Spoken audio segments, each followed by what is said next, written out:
You're watching The Wellness Hour, the leader in medical news and information. I'm Randy Alvarez. Today's topic, replacing missing teeth with dental implants. According to my first guest, he says no more dentures. With us, we have an expert on the topic. He's a board-certified periodontist, Dr. Kevin Sims. Dr. Sims, welcome to the program. Thank you. Thanks for having me, Randy. Now, I know you brought some photos, so we'll get to those in a moment. But for people that don't know your practice, as a periodontist, I mean, who's your typical patient? What are the different services you offer? Well, as a periodontist, I see a wide variety of patients. I see young teenagers. I see them all the way to 80-year-old patients. Typically, we treat periodontal disease, patients that have gum disease. They've had loose teeth. They have bleeding gums, a bad taste, odor in their mouth. We get rid of the bacteria. We improve their smile. We look at stabilizing those teeth. Then I see a lot of patients that are young adults after ortho. They have a gummy smile. We go in there, contour those teeth. We recontour the gums to improve the length of the gums and length of the teeth, so that when they smile, you see more of the teeth rather than more of the gum. So the periodontist, I mean, most of what you get are referrals from general dentists around town. General dentists. 80% of my referrals come from general dentists. 20% are from patients, other patients, their friends, family members who refer to me. So the vast majority are from other general dentists. We also treat gum recession. Someone has gum recession. We know that they have sensitive teeth. We can go in there and do a gum graft to provide root coverage for those teeth and eliminate the sensitivity, as well as improving the overall outcomes for the tooth, because tooth loss is such a big issue, and our goal is to help people either by restoring their teeth to a natural health or replacing teeth with dental implants. And a big part of our practice is dental implants. Most of my patients, they're either missing all their teeth, but the vast majority I've seen lately are people that have had full mouth reconstruction with crowns and bridges, and their teeth are failing, and they're heading towards the denture. And they do not want to be in a denture. Nothing they ever have to take out. I see so many patients that's the biggest concern that they have, is that I'm going to be like my parents or my grandparents, where they've worn dentures for such a large portion of their life. They never, ever want to have something they take out of their mouth. They want something that's fixed and natural. Now, is this true? I mean, in your practice, people could, on the day of the procedure, people could walk in with no teeth and walk out with a fixed set of teeth on the lower and the upper? Absolutely. Really? Our goal is that we never want you to leave without teeth. And I kind of joke about that. I consider that bad for business. That's a bad business model. Okay. You're leaving with no teeth. When they come to our office the day of surgery, we place our implants. Our goal is that we fixate those teeth to the implants, and they walk out the same day with fixed teeth they never take out. So they never have that fear of being without teeth. They've got the teeth. They're happy. They're confident. They're comfortable. They can smile confidently. How soon can they eat? I want them to eat as soon as they get home. It's part of Is that right? It's part of the healing process. If we think about this, if we're having to take out teeth, there's this certain part of healing that needs to take place. Well, people need to be able to eat to provide the body with the nutrients to support that process. Okay. Now, typically we don't want them to go out and have pecans or raw vegetables. We have a saying that if you can't cut it with a fork, you can't eat it. Well, if you think about that, casseroles, fish, chicken, soups, potatoes, there's really no limits. Now, invariably, people have to be reminded that over and over again, because prior to coming in and having those implants in place and those teeth fixated, they haven't been able to eat for a long time. The denture wear is just... Yeah, they can't. Well, even patients that have failing teeth, because if the teeth are fixated, their natural teeth are there, and they're infected, they can't chew on them. So what are they doing? Just kind of rubbing their teeth together? They're changing their diet together. They're changing their diet. They're eating softer foods. They're avoiding the pain areas. They're nibbling on the front teeth. anything they can do to eat and not have the pain.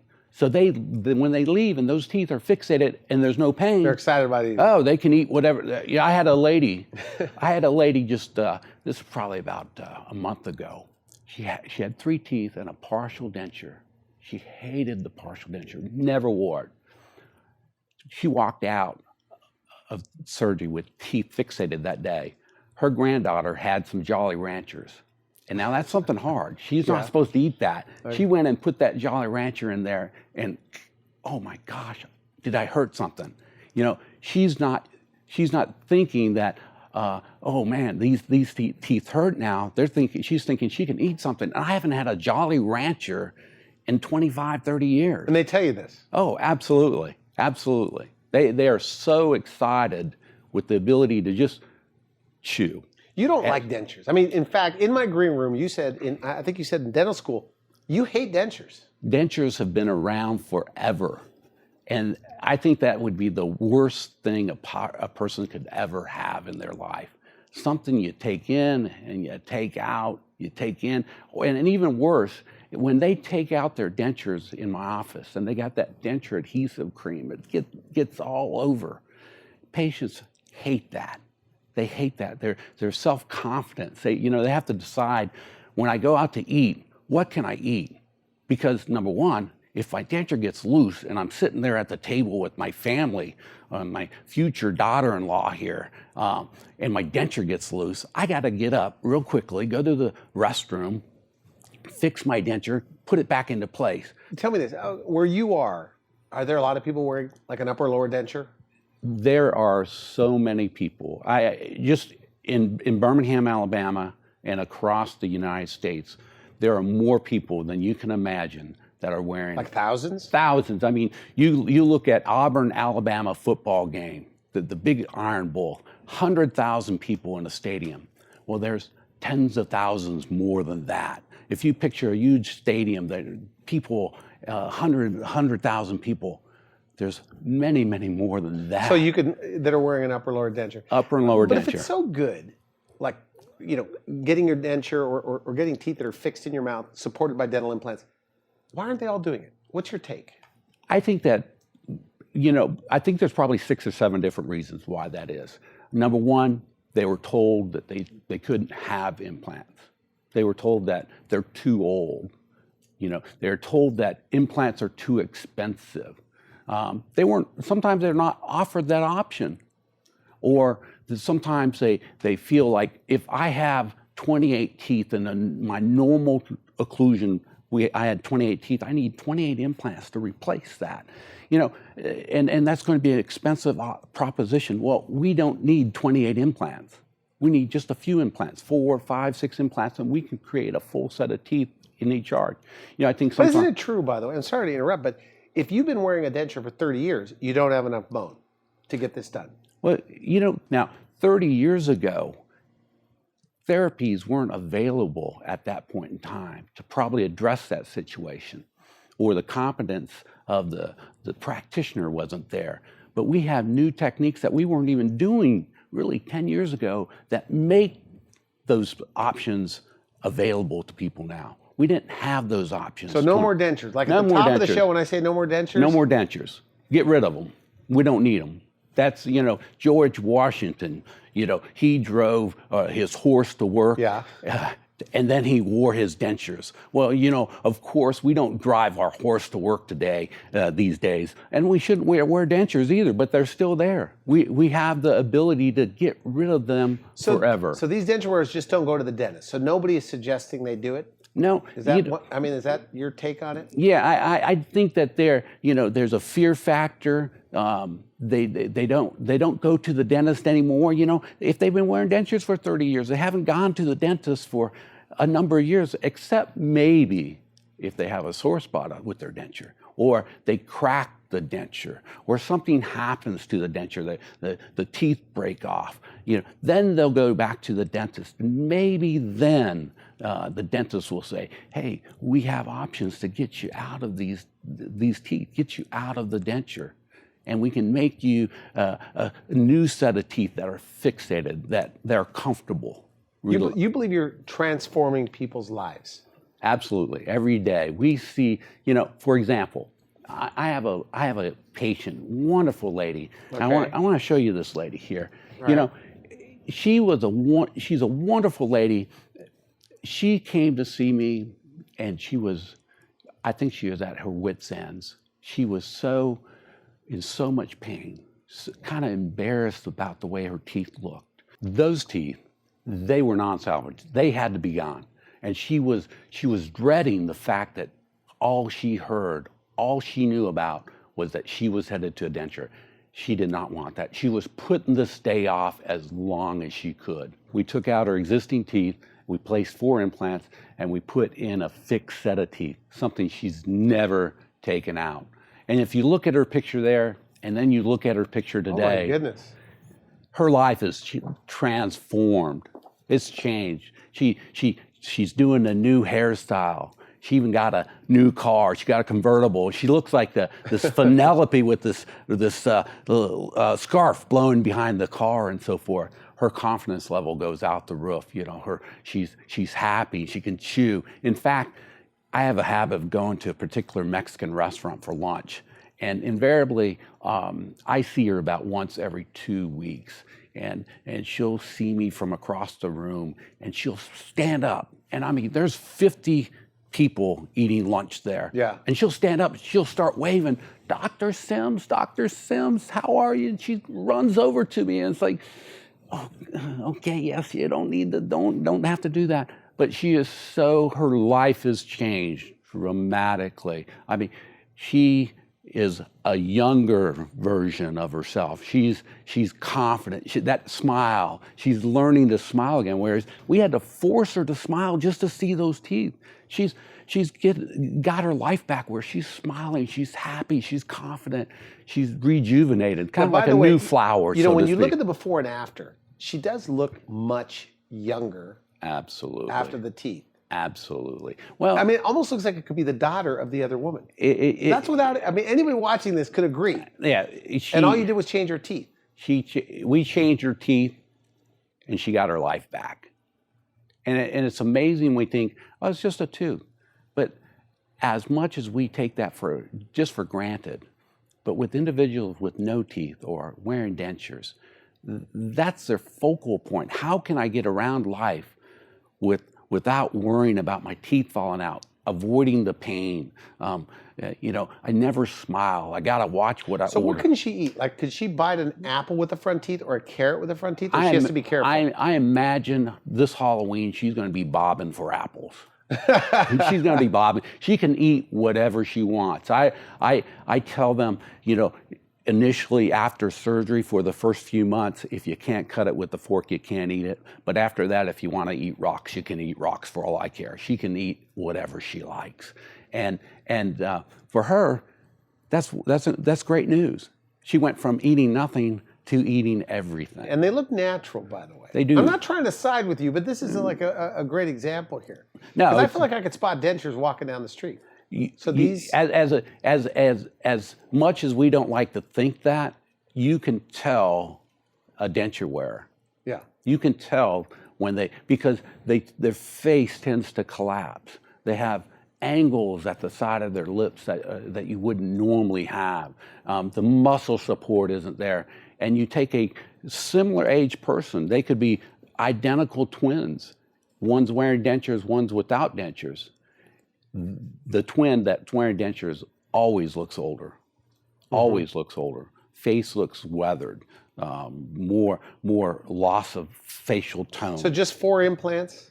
4 implants. And you got a fixed set of teeth that don't come in and out? You don't take them in or out. 4 implants. Sometimes we do more, but 4 is the minimum. That's what the research shows and supports. But 4 implants, a fixed set of teeth. Okay. You never take them out. Now, if somebody walks in your office, they're wearing a denture, right? They see, maybe they see this program, they go in. What are their options? Well, typically they have a couple options. If for instance, I had a minister that came to the office, and he told the story, and it was such an amazing story. I had to restrain from laughing. but he's a high-powered, very vibrant minister, and he's giving the sermon on Sunday. He's fire and brimstone, amen, amen, amen. He's going at it, and all of a sudden, his bottom teeth flopped out of his mouth and went into the second row. You could have heard a pin drop.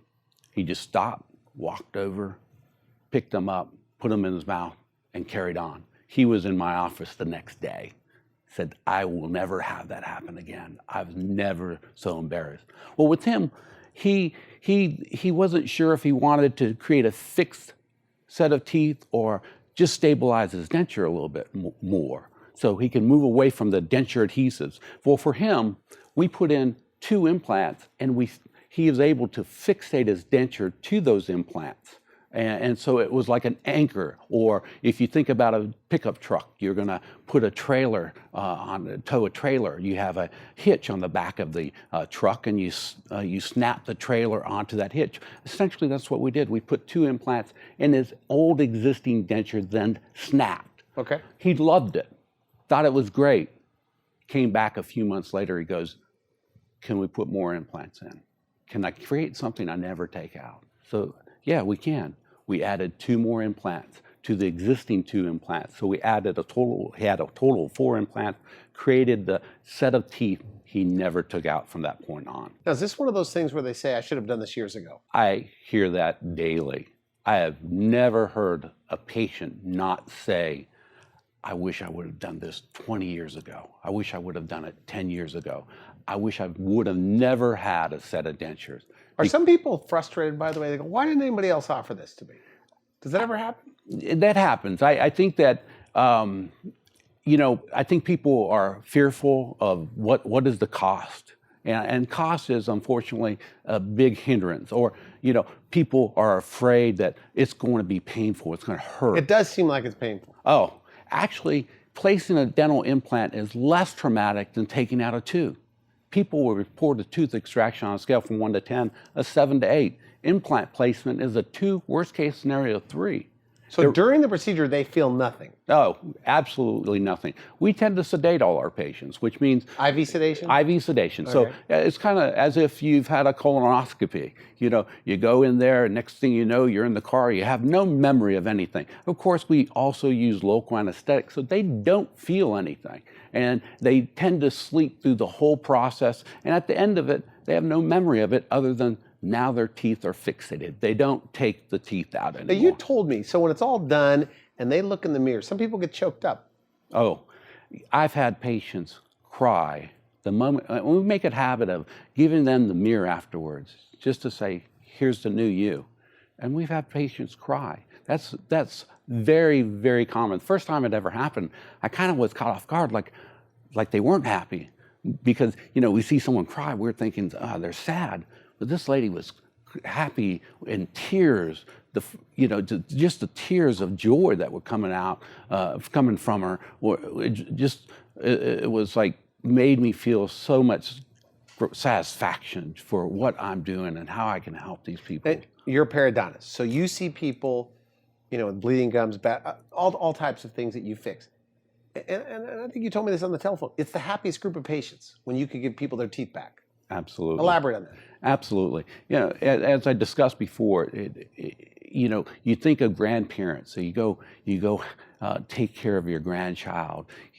I've had patients tell me their grandchild goes, "Docky, how come your teeth come out and mine don't?" And that's embarrassing for patients. They don't know quite what to say. And they're kind of caught off guard. Is that like a tipping point sometimes to get where they come in and they say, this is what happened? Yeah, it's kind of, I think it's accumulation of events.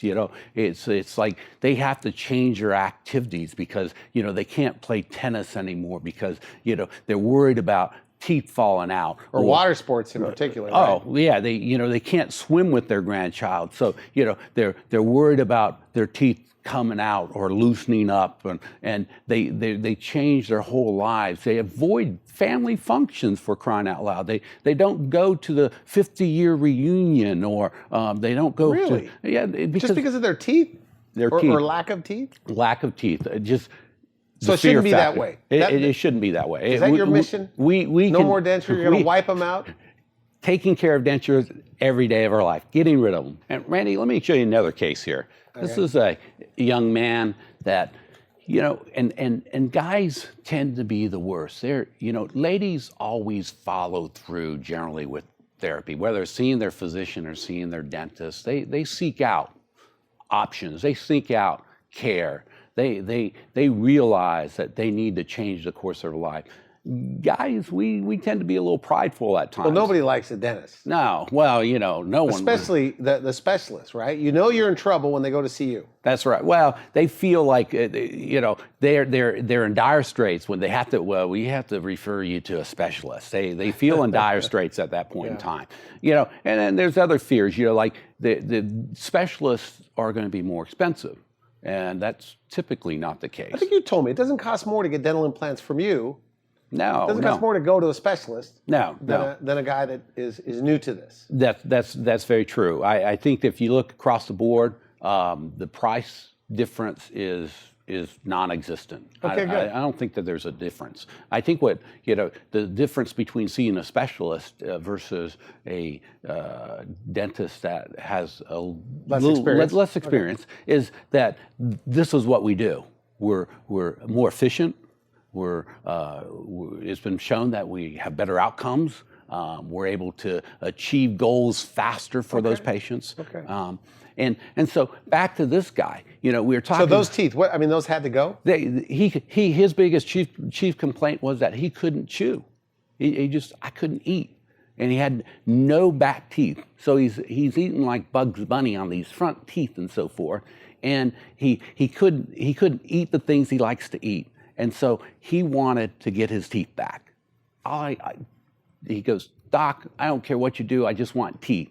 You know, they don't want implants. They don't want, you know, all the stuff. They just want teeth. And how we get them from point A to point B. So what did you do for him? We took those teeth out and we placed 5 implants. Same day? Same day. Took them out, same day. He's sedated, so he's snoozing through the whole process. We take out those teeth, we put the implants in, fixate his teeth the same day. Never took them out. Immediately able to chew on his back teeth. So he walks in with really bad, let me take a look at this. Change his smile. There we go. You know, and initially I think what he was real hesitant about coming in, it's kind of a funny story with this, is that his wife was a patient of mine. She had a single tooth that had failed, and we replaced that single tooth with the dental implant. She loved it. It was the simplest thing she'd ever had done. She was tired of him not smiling, complaining about not being able to eat, and you know, he never smiled. She drug him in. She drug him in. She drug him in. We showed him a couple of examples of cases, and he looked at the TV monitor and goes, "That's what I want."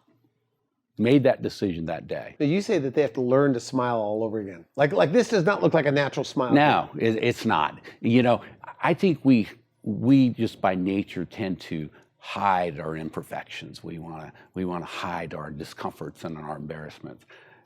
Over time, you'll see these people just gradually. They never smiled. All of a sudden, you see that smile just starting to develop. And you know, the thing about this particular guy, and a lot of gentlemen like him, is that had they done nothing, just carried on, they were destined for a denture. They were going to be unhappier than where they were and wearing a denture. How old can you be to get this done, by the way? You know, there's really no age limit. There's no age limit. Like 80 or 90, you can do it? I have patients that are 90 years old. I have patients that are 80 years old. You know, and I had a gentleman in the other day, and he goes, "I'm just not sure it's worth the investment. I'm 65 years old. Not sure I'm going to, you know, is it too much money? Am I worth it?" I said, "Well, number one, you're worth it." And I said, "Are your parents still alive?" "Yeah, they're still alive." "Well, how old are they?" Now, this guy's 65. "Oh, mom's 94 and dad's 96. Are they getting around okay?" "Oh, yeah, they're doing great." "Well, chances are you're going to be genetically just like them. You're going to be around for another 20, 30 years. So absolutely you're worth it. Even if you know, this is probably the wrong thing to say, but if you had an accident, but you had 10 quality years with teeth, And Well, you can't put a price on eating and chewing and laughing and all those things. Absolutely. So 90-year-old though, they're not more. I mean, statistically, they're not more likely to fall out. No. In fact, we see ladies that have, they're diagnosed as osteoporotic. We've done studies that show over time the density of the bone goes up because they can chew more effectively. They can chew with greater force. You can't chew very well with a denture. One of the things you said to me, you said that many patients that you deal with, they've been told at another dentist, you don't have enough bone, can't do it, can't get dental implant, and you're able to do it. So what are you doing that's different? Well, it's not so much... The simple answer, only because we have about a minute left. Well, the simple answer is that the fact of the matter is technologies have changed. New therapeutic approaches have come out. Okay. And as a specialist as well, we have a different skill set. Okay. This particular procedure is not for the novice, the dentist that is going to place 1 to 2 implants a month. We do 10 to 20 a week, and so forth. You do more in a month than most guys do in a year? Absolutely. Now, we're out of time. Okay, so somebody watching this, they're wearing a denture, 10 years, 30 years. Or the other person, their teeth have to go. They have bad gums, bleeding gums, and all that. Right. They've been told their teeth have to go. What do you say to them? Because maybe they're skeptical. I say to them, come on in, let's sit down, let's talk about our options. And I explain each and every option to every patient. Their decision, do they want something that they take in and out? Like a snap in, snap out? A denture, I mean, if they've had teeth and they're failing and you're going to lose your teeth, you have just a few options. One, you're going to have a denture, or 2, you're going to have implants that support teeth. And so it's a fairly simple... So that's the way to go. That is a simple process. And we explain, we put the fear out of them. A lot of what their fear is that they don't move forward because they don't know the options. They hold on to those failing So get in there. Get in it. Get it done. You'll never regret it. Absolutely not. And, we should mention, because we get emails where they ask, Medicare, Medicaid does not cover the implant procedure here in the U.S. Insurance doesn't cover the whole thing. I guess whatever your maximum payout covers it. You have financing if you have good credit to work with people? Absolutely. We have financial options that are available to patients. Some patients pay for it outright. Some people finance it. There's ways to make those things happen. And my staff, they do a great job exploring all the different avenues to make those options available for them. Okay, good. I want to thank you for coming on the show. I appreciate you having me. Good job, by the way. Thank you. Appreciate it. You've been watching The Wellness Hour. I'm Randy Alvarez for now. I wish you good health. Thanks for watching The Wellness Hour, the leader in medical news with your host, Randy Alvarez, the authority on health issues.